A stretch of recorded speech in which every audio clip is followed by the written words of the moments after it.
As dewy dawn gives way to early morn, the sun's first rays shine their blessings on a land long receptive to it.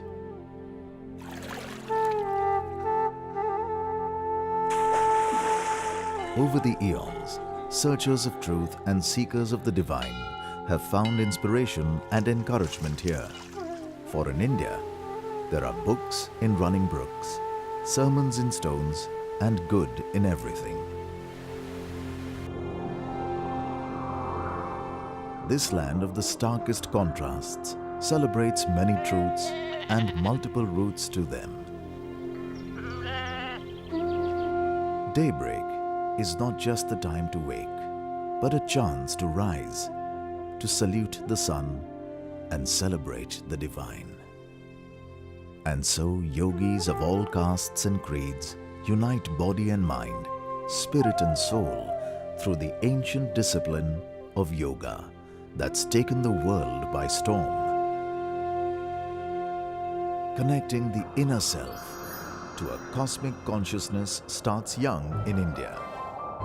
We try to see education as 3 H's. Head, sure enough, bright head, very important, but not limited to that. It should go on for skilled hands, children who can do things, who can grow things, who can manage things. And thirdly, and most importantly, a kind heart, people who can feel for others and feel for the whole planet rather than just selves.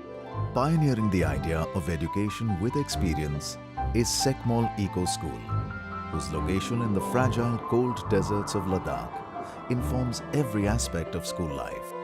Its students have helped build the low-cost sustainable school and run its green farms and solar energy systems. With volunteers from across the world, Sekmol is a little country in itself, one where students are citizens with rights and responsibilities. And this is how we would like them to grow up, learning real things from real people to give a real leadership to the world of 21st century. Sekmol is just one of India's many experiments in education that have led to the quadrupling of literacy rates since independence. Today, 97% of all Indian children are enrolled in school, a number that rivals the population of Western Europe in size. With the third largest population of university students, higher education too has come of age. Creativity flowers at a range of film, design and performing arts schools. Future business barons come out of the Indian Institutes of Management, reputedly the toughest B school in the world to get into. And little needs to be said about the famed IITs, an institution whose alumni are said to have created $450 billion worth of economic value and 20 million new jobs. And ready, willing and able to follow in their footsteps are a generation of new graduates who dream of becoming so much more. Scientist, astronaut, designer, rocket scientist, photographer, number cruncher, yeah. No longer confined to pure science, India's generation now thrives on the crossroads of science and design, creating things you never knew you needed. The number of people at that age bracket right now who are willing to experiment with their lives and do something that's new is really big. Access to funds has increased, the government is suddenly supporting Startup India, Make in India, and all of these programs that are coming out.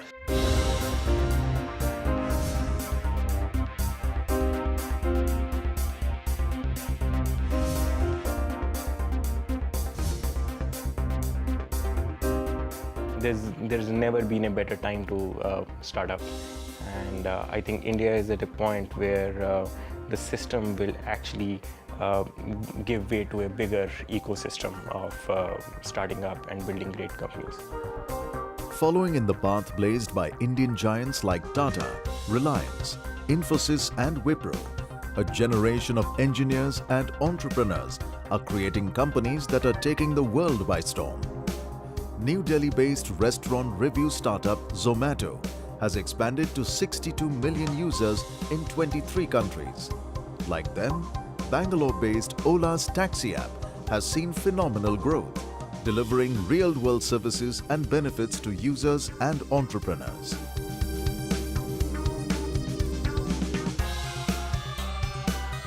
मैं पहले job करती थी, मैं एक MBA marketing हूँ।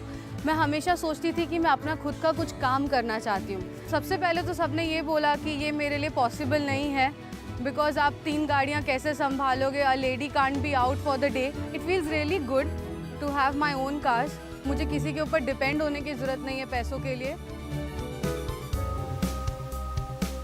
Breaking technological frontiers, empowering entrepreneurs, building tomorrow today. Innovation has come to stay. India's economy is definitely one of the fastest growing economies in the world, and I think that it's just getting started.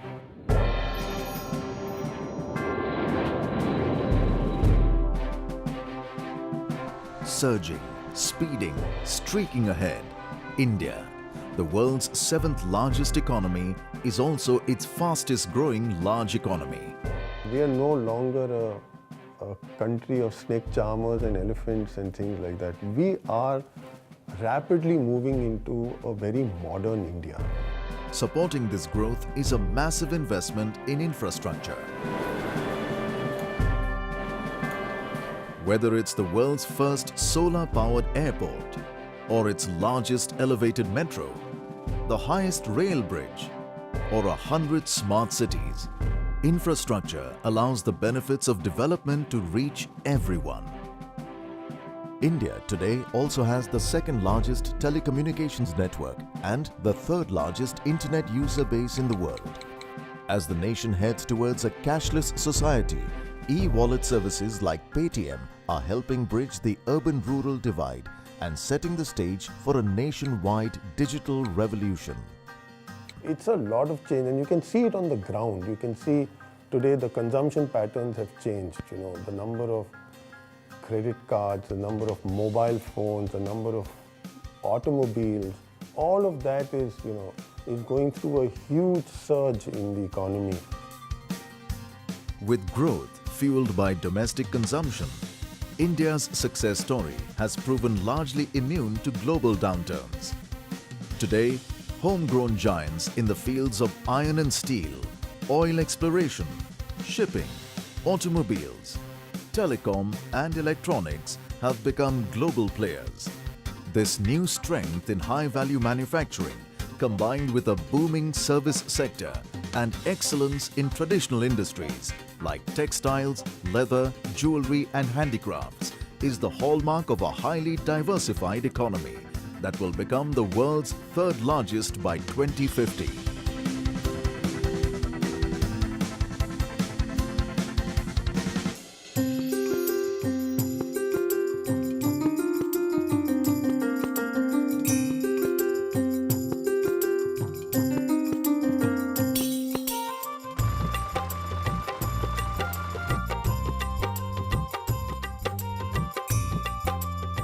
Long celebrated for its spices and silks, cottons and indigos, Indian agriculture has built on its strengths and has given birth to the green and white revolutions.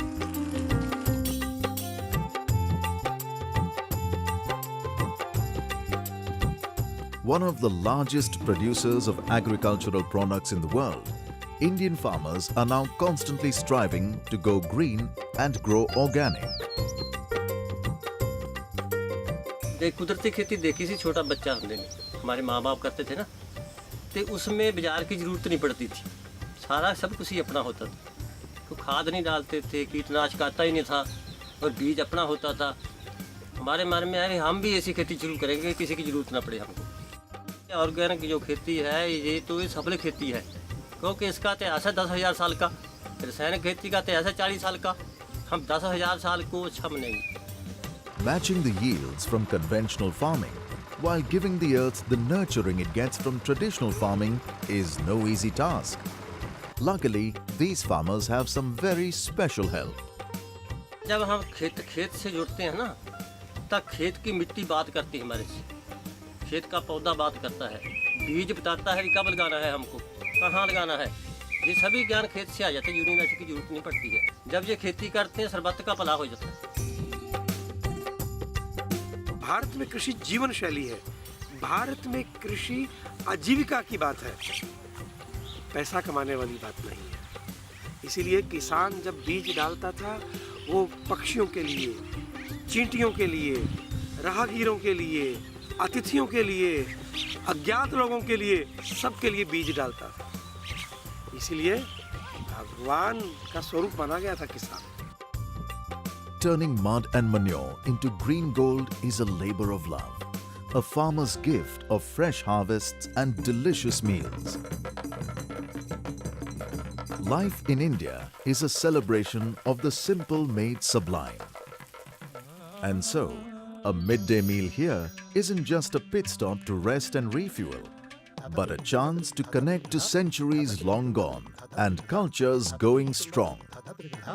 Full of spice, seasoned to delight, food in India is a treat for the senses. After all, combining a culinary tradition stretching back millennia with a willingness to accept, adapt and adopt the foods of migrants and monks, traders and invaders gives Indian food mind-boggling diversity and finger-licking flavor. Hindustan तो मसालों का देश है और इसी जैसे कहानियाँ मसालेदार यहाँ चाहिए होती है वैसे खाना मसालेदार चाहिए होता है।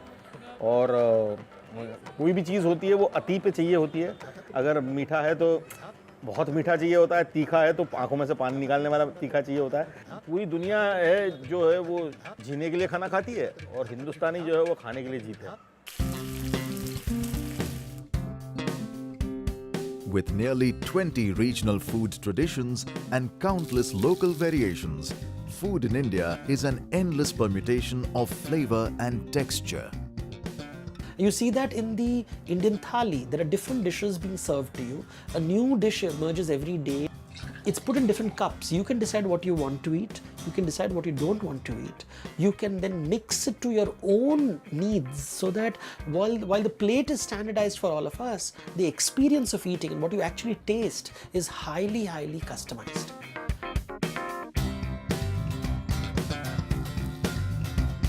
This freedom to choose what's best for you extends to all aspects of life in India. This, the oldest living civilization on earth, has thrived by making space for new ideas and serving as a safe haven for people from other cultures and countries. Parsis and Iranis, African Siddhis and Syrian Christians, Jews and Chinese are just a few of the communities who've enlivened the mosaic of India without having to give up their identity. I used to ask my mother why my name is so and so, from where we came from. So my mother used to tell me all the little bit of history and all this, talking about China, this and that. My grandfather had come before the Second World War. He had come down to India. I can understand Marathi, I can understand Gujarati.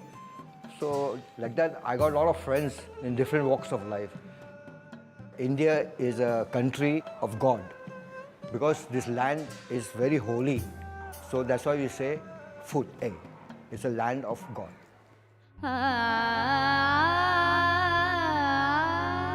Sages and sadhus, priests and preachers, gurus and teachers. India has long delved beyond the physical and into the metaphysical. The quest for truth takes many forms and more routes, all of which are followed with dedication and devotion.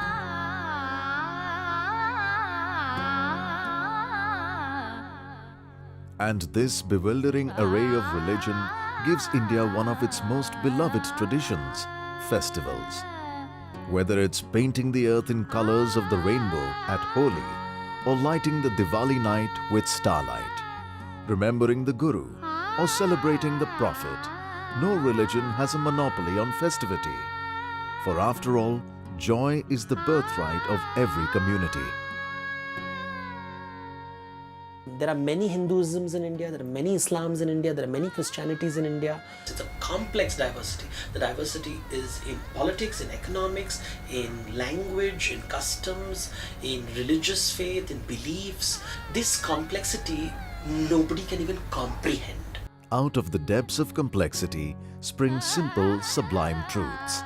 In a land given to philosophy, some of our greatest thinkers, be it Tagore or Ambedkar, Swami Vivekanand or Mahatma Gandhi, have stressed one truth above all, that being Indian means respecting, indeed celebrating our differences. And so, unity in diversity has become India's theme.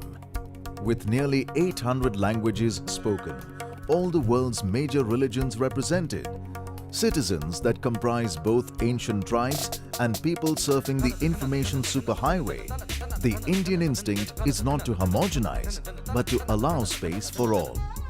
So the approach to diversity in India has been very different, which is continuously respecting other people's truth. It's not about trying to go towards one truth, but celebrating the other person's truth.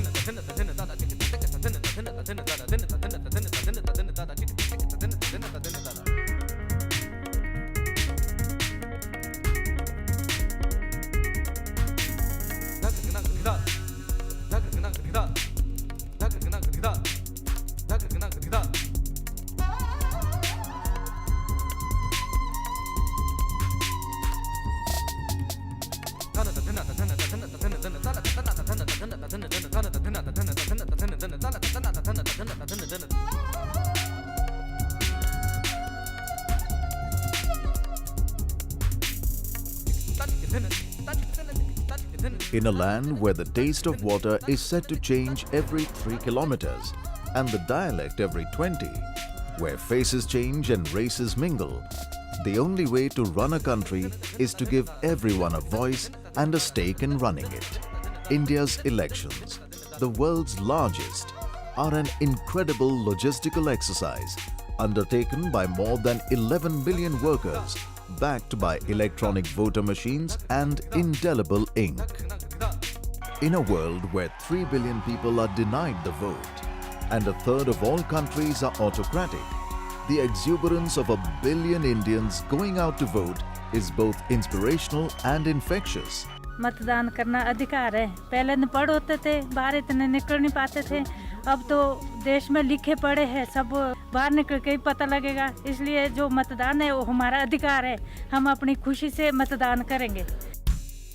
Living proof that people can put aside divisions of race and religion, language and ethnicity to come together as one country.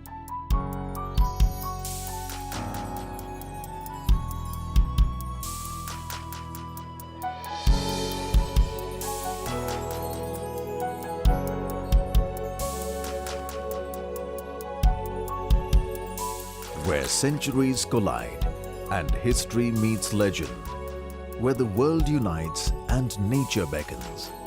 India, where hospitality isn't just tradition, but akin to religion. Where architecture astounds and stones become poems. Here you experience the world's most beautiful building as well as the most sensual. Whether it's spectacular cave architecture carved out of living rock or the incredible range of architectural traditions, there's something to delight you at every turn.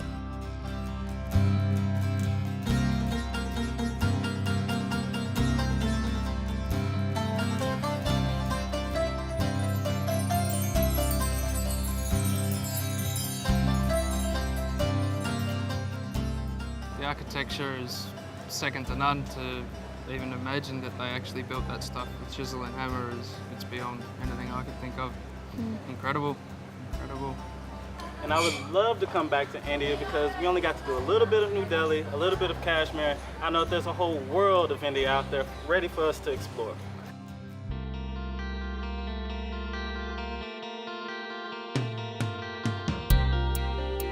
One little known aspect of this world that tourists are increasingly exploring is wellness and medicine.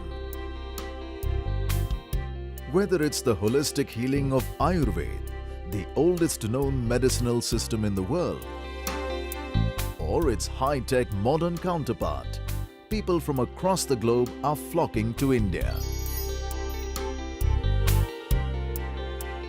in the last 5 to 7 years, there's been a sea change in technology, in talent, and in skill. And as a consequence of which, I think that India is becoming one of the places to go to for premier quality healthcare. With highly trained doctors and nurses sought after across the world and inexpensive infrastructure, India has emerged as a low-cost, high-value treatment destination. There are patients who are coming here for cardiac care, because I think that the cardiac care delivery system in India is extremely top-notch. But I think the main thrust of the international tourism for healthcare in India is related to orthopedics, joint replacement and spinal surgery. India increasingly attracts patients from developed countries like the US, Russia, the Gulf and Western Europe, who don't see any drop in quality. And affordable procedures means that India is a ray of hope for patients from Africa and Central Asia. International companies are all now vying to get into this country, and I think as a consequence, there is no looking back, there's only looking forward and moving forward. If the future of medicine shines bright, the potential of medical research is boundless. Indian pharmaceutical companies have reverse-engineered costly medicines, creating a $1 a day HIV drug, an initiative hailed by the UN, as well as low-cost cancer drugs and hepatitis B vaccines that save countless lives the world over. Indian biotech giants like Biocon and Panacea operate in over 60 countries, while the Serum Institute supplies vital vaccines to more than 100 countries worldwide.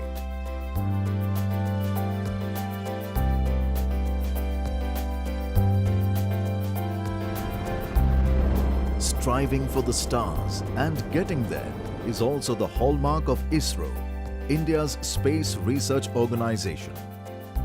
Mangalyaan, its Mars mission, and Navik, its satellite-based navigation system, have excited the global imagination and reinforced the country's credentials to be a major research and innovation hub.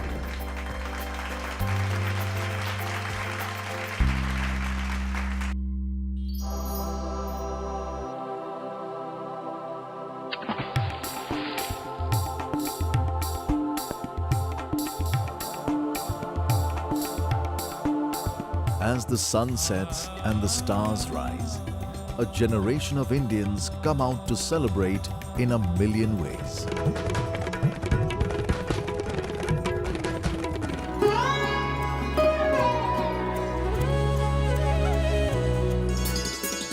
Ancient traditions, unchanged for centuries, have transformed themselves, keeping pace with an India on the move.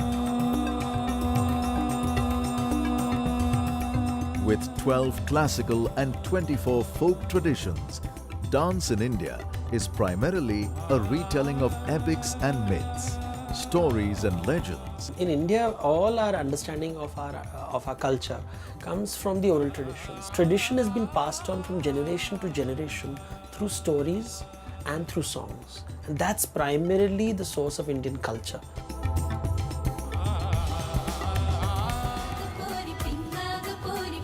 Audiences here are primed to accept stories with their dances, which perhaps explains the enduring popularity of Bollywood's song and dance routines. The madness of movies is infectious, a celebration of life. Bollywood reflects India in all her colors. Movies in India are made in over 30 languages. One of the few film industries to withstand the onslaught of Hollywood, Indian cinema not just survives, but thrives around the world.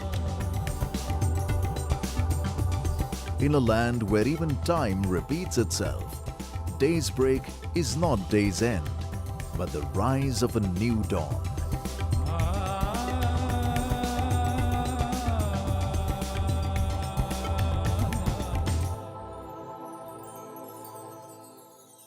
Every dawn reveals India anew. Yet, it has been the same for centuries. Its sights and colors immerse you in diversity. Even the darkness is magical. It has been the same for centuries. Yet, each morning, India reveals itself anew.